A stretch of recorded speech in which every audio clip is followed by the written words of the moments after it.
What's up, everybody? Welcome to Biochemistry Raw TV. Today we're going to do a little Ask the Diet Guy. That's me, in case you guys didn't know. I'm the diet guy. First off, I get this a lot. I mean, a lot of times I hear this. Not so much questions, but people will talk about it a lot.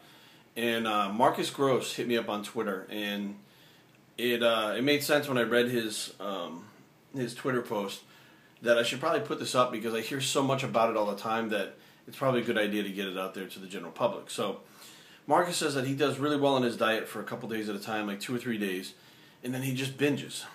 Okay, and then he has a hard time. It's usually sweet stuff that he'll binge on. And I hear this time and time again, and it's so common that it's not a freak thing to an individual person, and it's not something that makes someone weak. There's a reason why it happens. Now, when I first started dieting, I had, and this goes back to like when I was a teenager, I want to say I had issues dieting, but I didn't like to be hungry. And being hungry is part of dieting. It's part of, human nature. And at first you kind of say, okay, I don't want to be hungry, so I eat. But if you're going to do like a competition or something, then you say, okay, I can't eat. So now you start saying, or if you're going to do a weight loss or whatever you're doing, so now you can't. You have to go by your calories or whatever. Now here's what happens. This is the reason why people binge. Let's say 1 week you decide you're going to go on a diet. You're going to drop weight. You're going to do this. You're going to compete. You're going to do whatever. So you say, okay, Monday morning I'm starting my diet, and I'm going to be full on, full tilt, and I'm going to kick ass, and I'm going to achieve my goal. Well, usually Saturday and Sunday you're kind of pushing the boundaries a little bit, eating a lot of shit, because you know that restriction is coming up, and you're not going to be able to eat it on Monday.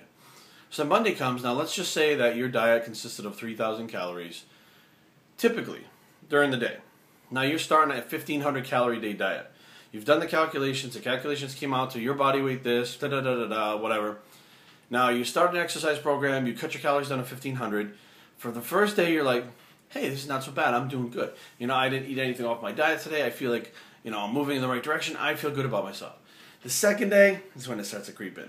The second day you're like, well, feeling a little bit tired, kind of hungry, well, sometimes I'm really hungry. Whatever, you get through it. Third day, this is when it really kicks you in the ass. The third day comes and you're really hungry, okay? Now it's to the point where your brain is going, I don't have enough food coming in. I think I might die. If this continues, I'm going to die eventually. So now it starts sending out all these signals like eat, eat, eat, eat, eat. And what happened is you have that calorie drop of like 1,500 calories, and that's a lot to drop down to all at once. Now, more than likely, you also jumped into an exercise program that also puts you in some kind of calorie deficit at the same time. So now you're outputting more energy, you're taking in less calories, and your body is essentially going into shock. Okay, and the first thing that it wants to replenish those stores, energy stores, and the fat stores, because sugar can be converted to fat, is sugar. So you go after the sweets. And as soon as you have like one cookie, which you figure I'll just have one cookie, it's not going to set you back that far. Boom, you're off and running. Because what happens is your brain now says, I have what I need more, let's go back and just keep pushing till we fill back up. And that's where the binge happens. And now what happens is you were so hungry you were uncomfortable, and now you've eaten so much sugar and shit that you're uncomfortable in the opposite direction. You're too full and you feel disgusting and bloated and fat. And now you're mad at yourself for fucking up your diet. And now you're like, well, shit, well, alright, I'm refocused, I'm going back on my diet, I'm going to do this. And then you go back to your diet again, but meanwhile, you've already set yourself back a week. You only dieted for 3 days. And you set yourself back a week from all the shit that you ate.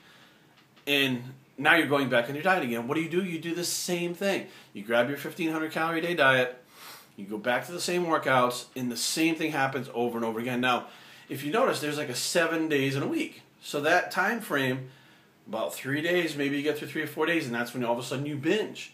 Okay? So now you look at this pattern that you have over and over again, you're trying to figure out, like, I don't understand why this is happening. I did the calculations. I'm such a loser. I can't stick to my diet. I'm fat. I'm this. You start beating yourself up. And now what happens is, and this is 100%, you can do the research, it's there, that food that you took in, that sugar and all that shit, gave you a serotonin and dopamine spikes, which actually made you feel better. And now what happens is when you slip on your diet again, your brain sees it as a reward. And now it says, I feel better. Oh, so if I don't want to feel like a loser, if I don't want to feel like I suck, and I eat these cookies, I'm not going to feel it. Now, you're not thinking this, but your brain absolutely is. And now you're setting yourself for back and forth, up and down, yo-yo dieting, and you never really go anywhere except you maybe going up in weight and gaining fat when you're really wanting to lose fat. And this doesn't make you weak. It doesn't make you a loser. It makes you not have the right tools to do what you want to do. And this is why it's important when you're choosing a trainer or you're deciding what you're going to do for yourself, not to do a 1,500 calorie deficit on it, to make sure the macros are right. Every single time, and any of my clients that are watching this, or any of my clients that are in the gym or whatever, anybody at Diet for Show can tell you, if you guys want to chime in the comment section, by all means do.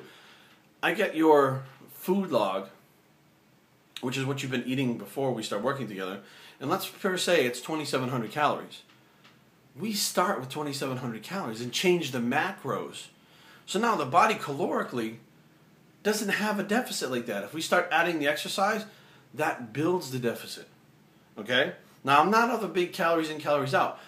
And that's why I adjust the macros. I want hormonal manipulation to go with the cardio that we're doing to access the body fat and move it and get it burnt. Okay? So this is where it's a little bit different than a lot of the calories in, calories out guys, because I have a plan of attack that is not going to throw your body into shock. It is not going to set you back. It's not going to set you up to binge. It's done the right way. That's what has to be done the right way. Now, if you got through 3 days of dieting, obviously you can diet. If you can diet for 1 day, then you can diet for the next day. If you can diet for 2 days, then you can diet for 3 days. And if you can diet for 3 days, you can diet for 50 days. You can diet for 120 days. You can diet. If you've done it 1 day, just take it the next day, 1 day at a time. So it's not that you can't do it. It's the fact that you have these hormones working against you in your brain and these macros that are not being fed to you, that your body thinks it's starving, and that's what's setting you up for failure. It's the lack of planning going into it, although you think you have the best plan. You've read all the literature, you've done the calculations, you may have hired someone that has given you this calorie drop or whatever, but if you're binging, that's what's happening. Doesn't make you weak, doesn't mean you're screwing anything up. It means that your plan of attack is not where it needs to be, and you're pushing too hard, too fast, too much. BioStreetTraining@gmail.com. Leave comments down below. www.biostreettraining.com is the blog. And pay attention to what I'm saying. Go back and think about every diet you've ever done and anytime you've ever failed at it. Failing is okay. The idea is you need to learn from that failure to move on to get your real goal. And we're out.